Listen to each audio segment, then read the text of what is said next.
Honda tayo kabayan. Ito pala yung tama kabayan, no? Ito yung tama, bagong side mirror. Tapos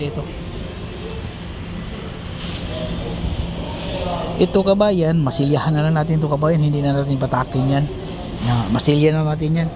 Ganun lang kasimple para mabilis yung trabaho. So tingnan muna natin yung pisa. Ito kabayan, unang pahid. So unang pahid 120 lang yan na masin. Tapos pagkatapos ng 120 na masin kabayan, putpurin natin to, masilya agad. Masilya na naman tayo, patong pangalawang puting.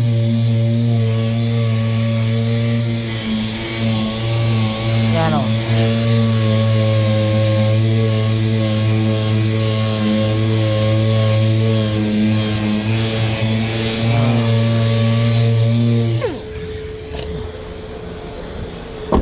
Yan o. Tapos pangalawang coating na naman tayo. Yan, masin lang ginamit natin yan para mas mabilis. Tapos coating, pangalawang coating. Tapos yun na, masin pa rin sa gilid lang. Tapos sa tingin natin, pag hindi na natin masilyahan, masin, saglit lang yung masin sa gilid sa gitna, tanggalin lang natin yung mga pangit. Tapos mas kuhan ka na, manumano ka na na black. Tapos yun na, 120, 180, 320, primer na agad. Ibigay na natin sa preparasyon. Yan kabayan, oh. Tapos na kabayan. Bali, pangalawang patong na yan kabayan, oh.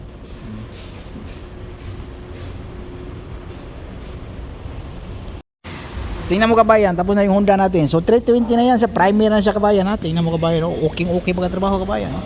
Tapos tatlong coating pala tayo kabayan kasi nangyari ano?